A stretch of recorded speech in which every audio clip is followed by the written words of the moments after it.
கன்னி ராசி அன்பர்கள் அனைவருக்கும் வணக்கம். இன்றைய பதிவில் 2025ஆம் ஆண்டு புத்தாண்டு ராசி பலன்கள் தாங்க பார்க்க போகிறோம். கன்னி ராசி அன்பர்களுக்கு 2025ல் என்ன மாதிரியான நல்ல பலன்கள் கிடைக்க போகுதுன்னு பார்க்கலாம். வீடியோக்குள்ளே போகிறதுக்கு முன்னாடி முதன்முறையாக நீங்கள் நம்ம சேனலை பார்க்குறீங்க அப்படின்னா மறக்காமல் சப்ஸ்கிரைப் பண்ணி வச்சுக்கோங்க. கன்னி ராசிக்காரங்களை பொறுத்த வரைக்கும் 2025ல் அதிகமாக எதிர்பார்த்த ராசியில் மிக முக்கியமான ராசி. கடந்த 1.5 வருஷமாக ராசியில் கேது வந்ததுலேருந்து கன்னி ராசிக்காரங்க யாரை கேட்டாலுமே மன ரீதியாக நிறைய உளைச்சலோடு வாழ்ந்துட்டு வந்தேன் அப்படின்னு சொல்கிறத நம்ம தெரிஞ்சுக்கலாம். எந்த தொழிலை தொடங்கினாலும் நஷ்டம், யார்கிட்ட பேசினாலும் நம்ம குற்றவாளி, எதுவுமே செய்யாத தப்புக்கெல்லாம் தண்டனை நம்மளை தேடி வருது, நான் என்னதான் பண்ணுறதுன்னு தெரியலையே அப்படின்னு புலம்புன கன்னிராசிக்காரங்க நிறைய பேர் இருக்காங்க. இப்போது அவங்க எல்லாருக்குமே 2025ஆவது வருஷம் மிக சிறந்த மாற்றம் தரக்கூடிய வருஷமாக அமைய போகுது.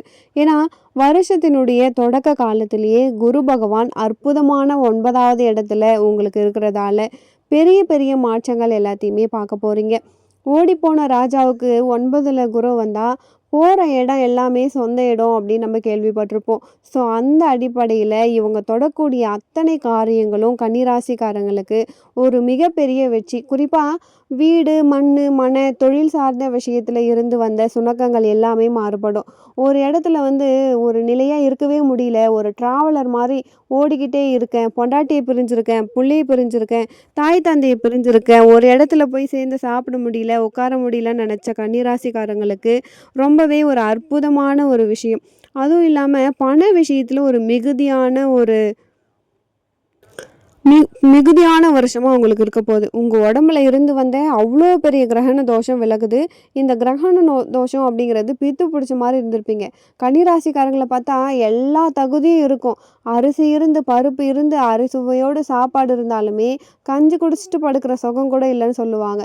உங்களுக்கு என்னங்க பேச அப்படின்னு கேட்டால் கூட நான் படுற வழி எனக்கு தானே தெரியும் அப்படின்னு சொல்லக்கூடிய கன்னிராசிக்காரங்க அதிகமாகவே இருந்தாங்க. இப்போது 2025 அவங்களுடைய எண்ணங்கள் தெளிவடைய போகுது. ராசியை விட்டு கேது விலகிறதால எண்ணம் தெளிவடையும், சிந்தனை தெளிவடையும். புதிய திட்டத்தோடு பயங்கரமான வெற்றிகளை குவிக்கக்கூடிய ஒரு அற்புதமான வருஷம். குடும்ப விஷயத்தில் கடும் சோதனையை அனுபவிச்ச கன்னிராசிக்காரங்களுக்கு இது ஒரு பொற்காலம். இல்லற வாழ்க்கையில் நிறைய பேர் மனைவியை பிரிஞ்சிருப்பாங்க, இல்லை காதலருக்குள்ள சண்டை, கணவன் மனைவிக்குள்ள தேவையில்லாத கருத்து வேறுபாடு, ஏன் தேவையில்லாத சொல்லு பழி எல்லாமே சுமந்தோம். தப்பு பண்ணும்போது தண்டனை கிடைக்கல, ஒதுங்கி போன அன்னைக்கு என்னை குற்றவாளின்னு சொல்லிட்டாங்கன்னு சொன்ன கன்னிராசி அன்பர்கள் எல்லாருக்குமே கடவுள் அருளால் மிக சிறந்த ஒரு நல்ல வருஷமாக அமைய போகுது. விலகி இருந்த எல்லாருமே விரும்பி வரக்கூடிய காலம். பிரிந்து வாழ்ந்த தம்பதியர்கள் ஒன்று சேருவாங்க. குறிப்பாக திருமண வாழ்க்கையை எதிர்பார்த்து காத்து கொண்டிருந்த கன்னிராசிக்காரங்களுக்கு 2025ல் திருமணம் நடக்கும். காதலர்கள் எல்லாமே பிரிஞ்சவங்க எல்லாருமே பிளாக் பண்ணிட்டு போனவங்களாம் கூட உன்னை நான் தான் புரிஞ்சிக்காமல் பண்ணிட்டேன், நீ என்னுடைய தங்கம் உயிருன்னு சொல்லக்கூடிய காலத்தையுமே இந்த கன்னிராசிக்கு கடவுள் கொடுக்க போகிறாரு. பொருளாதாரத்தில் பணம் சார்ந்த விஷயங்களில் கடும் நெருக்கடி இருந்துச்சு. 6ல் இருந்த சனி பல்வேறு விதமான சிக்கல்களை கொடுத்துட்டே இருந்தார். ஒன்று எதிரியால் பிரச்சனை, நல்லா பேசுகிறேன் பழகிறேன், கடைசியில் என்ன தான் குறை சொல்லிட்டு இறங்கி போயிட்டாங்க. நான் அறிமுகப்படுத்தி வைக்கிறேன் 10 பேர்கிட்ட, என்னை வச்சு பலன் பார்த்துட்டு கடைசியில் என்னை குற்றவாளி ஆக்கிடுறாங்க அப்படின்னு புலம்பிய ராசி கன்னிராசி. அதே மாதிரி உடல் ரீதியாகவும் நிறைய சிக்கலை அனுபவிச்சிருப்பீங்க. எலும்பு நரம்பு சம்மந்தப்பட்ட நோய்கள்லாம் மாட்டிகிட்டு இருந்துப்பீங்க. மனப்பதட்டம், அதாவது மனநோய் கொஞ்சம் அதிகமாகவே இருந்திருக்கும். ஒன்றுமே இல்லை, ஆனால் இது நடக்குமோ அது நடக்குமோ, இப்படி ஆயிடுமோ அப்படி ஆயிடுமோன்னு பயம். ஏதாவது ஒரு பிரச்சனையை நினச்சி பயந்துட்டே இருப்பாங்க. அது நடக்கவே நடக்காது, அந்த பிரச்சனை இப்படி ஆயிடுமோ அப்படி ஆயிடுமோன்னு வருத்தப்பட்ட கன்னிராசிக்காரங்களுக்கு இறைவனுடைய அருளோட அத்தனை சிக்கலும் இந்த வருஷத்தில் தீரும். நீண்ட நாட்களாக கடன் பிரச்சனை இருந்திருக்கும், கொடுக்கல் வாங்கல் இருந்துகிட்ருக்கும். இதில் இருந்த சிக்கல் எல்லாமே தீரப்போகுது. தீராத நோய் எதுவாக இருந்தாலுமே கடவுள் புண்ணியத்தில் தீரப்போகுது. திருமணமாகி குழந்தை இல்லாத கன்னிராசி அன்பர்களுக்கு கண்டிப்பாக உங்களுக்கு குழந்தை பாக்கியமும் கூடி வரப்போகுது. மண்மனை சார்ந்த விஷயத்தில் இருந்து வந்த சிக்கல்கள் தீரப்போகுது. சொத்து விற்கணும்னு நினச்சவங்க விற்கலாம், புதுசாக வாங்கணும்னு நினச்சவங்க வாங்கலாம், வண்டி வாகனம் மாற்றணும்னு நினச்சவங்க கண்டிப்பாக மாற்றலாம். குரு பார்வை நேரடியாக பார்க்குது. தாயினுடைய உடல் நலத்துல நல்ல முன்னேற்ற பலன்களை பார்க்கக்கூடிய சூழல் தரும். அதற்கடுத்து உங்களுடைய ஜாதகப்படி 7ஆம் இடத்துல சனி வர்றதால புதிய உறவுகள் மலரக்கூடிய சூழலை ஏற்படுத்தும். கன்னிராசிக்காரங்களுக்கு புதுவிதமான ரிலேஷன்ஷிப் இந்த வருஷத்துல அமையும். அதே மாதிரி தேவையில்லாத தொடர்புகளும் பழக்க வழக்குகளும் இந்த 7ஆம் இடத்து சனியால ஏற்படுத்தும். அதுல கொஞ்சம் நிதானமும் பொறுமையும் எச்சரிக்கையும் கவனமும் கன்னிராசிக்காரங்களுக்கு தேவைப்படுது. யார்கிட்ட பேசினாலும் பழகுனாலும் கொஞ்சம் கவனத்தோடு இருக்கணும். தேவையற்ற நட்புகளை உருவாக்கிடும். நல்லவங்களா தான் வருவாங்க, நல்லவங்களா தான் அறிமுகம் ஆவாங்க. கடைசியில் அவங்களாலேயே ஒரு மிகப்பெரிய அழுத்தம் உங்களுக்கு இந்த வருஷத்துல ஏற்படுத்தும். அதில் நீங்கள் ரொம்பவே கவனமாக இருக்கணுங்க. கன்னி ராசிக்காரங்களுக்கு இந்த கொடுக்கல் வாங்கல் சிக்கல் தீரும். கோர்ட்டு கேஸு வம்பு வழக்கு ஏதாச்சும் நிலுவையில் இருந்தால் உங்களுக்கு சாதகமான பலனை தரும். 9ல் குரு இருக்கிறதால பூர்வ புண்ணியமும் பாக்கியஸ்தானத்தில் திடீர் யோகம், திடீர் அதிர்ஷ்டம், திடீர் பணவரவு, திடீர் ஜாக்பாட் அடிக்கும். இதுக்கு முன்னாடிலாம் எனக்கு தேவை 50 லட்சம், ஆனால் எனக்கு 50,000 தான் சம்பாதிக்கிறேன், எப்படி முடியலன்னு நினைக்கிறவங்களுக்கெல்லாம் ஆண்டவன் புண்ணியத்தில் யாராவது ஒருத்தவங்க கொடுத்து உதவி பண்ணக்கூடிய சூழ்நிலையாவது உங்களுக்கு ஏற்படுத்தி தருவார். கன்னிராசிக்காரங்களுக்கு மே மாதத்துக்கு பிறகு 10ல் குரு வராரு. மே மாதத்துக்கு பிறகு கொஞ்சம் பட்டம் பதவி பெயர் புகழில் கவனம் தேவை.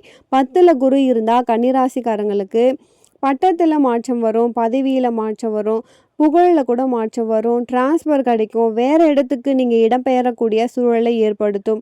வேலையில் தேவையில்லாத அழுத்தங்கள் வரும் மே மாதத்துக்கு பிறகு. இதில் எல்லாம் நீங்கள் நிதானமாக இருங்க. தேவையில்லாத உங்கள் மேலே பழி சொல்லி இருக்கிற பொறுப்புலேருந்து உங்களை வெளியே அனுப்பலான்னு பார்ப்பாங்க கூட இருக்கவங்களே. அதிலிருந்து நீங்கள் ஜாக்கிரதையாக இருக்கணும். அதே மாதிரி 11ஆம் இடத்துல சனி இப்போ விலகிறதால லாபம் பார்க்கக்கூடிய காலகட்டம். காசு கையிலே இல்லை, தங்க மாட்டுதுன்னு நினச்சவங்களுக்கு கையில் வச்சு செலவு பண்ணக்கூடிய வருஷமாக இந்த வருஷம் இருக்க போகுது.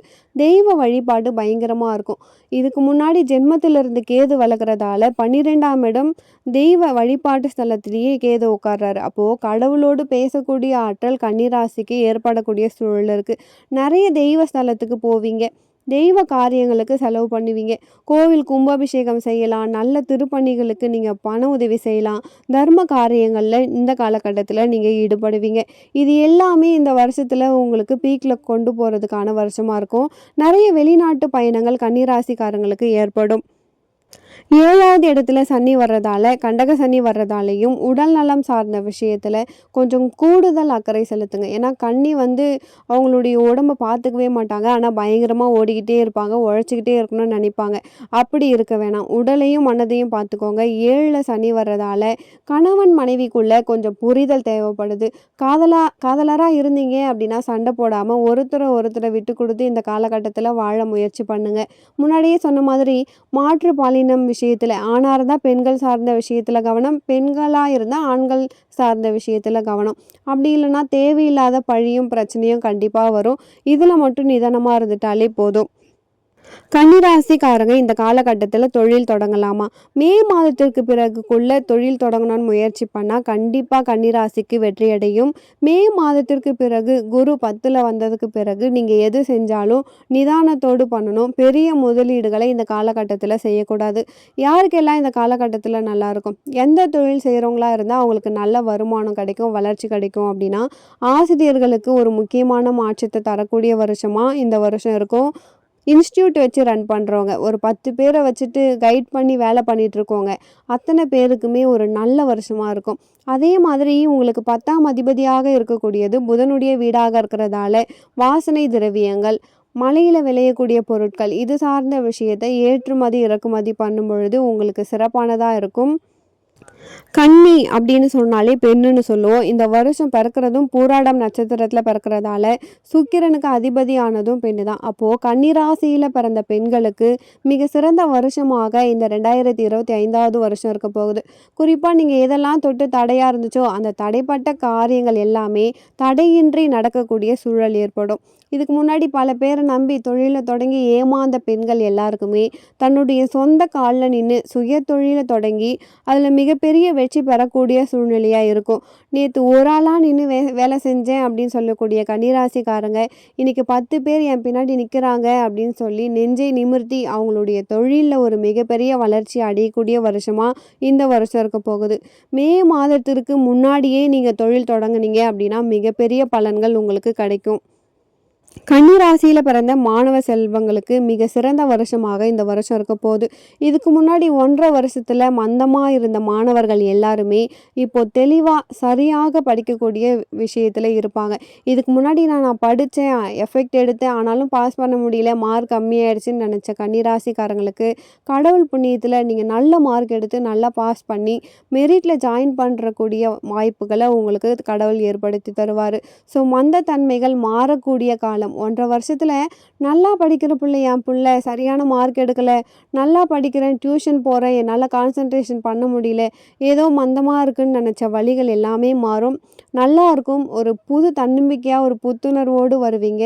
விரும்பிய துறைய தெளிவா தேர்வு செய்யக்கூடிய காலமாக இந்த வருஷம் உங்களுக்கு இருக்கும். கன்னி ராசிக்காரங்கள பொறுத்தவரைக்கும், ஆஞ்சநேயர் வழிபாடு உங்களுக்கு மிக சிறந்த பலனை தரக்கூடியதா இருக்கும். ஏன்னா, கண்டகத்து சனி வர்றதால தைரியத்தை கொடுக்கக்கூடியவர் ஆஞ்சநேய பெயர்மால். ஸோ, ஆஞ்சநேயருக்கு வெற்றிலை மாலை சாத்தி வழிபடுங்க, வடமாலை சாத்தி வழிபடுங்க. இது உங்களுக்கு மிக சிறந்த பரிகாரமா இருக்கும்.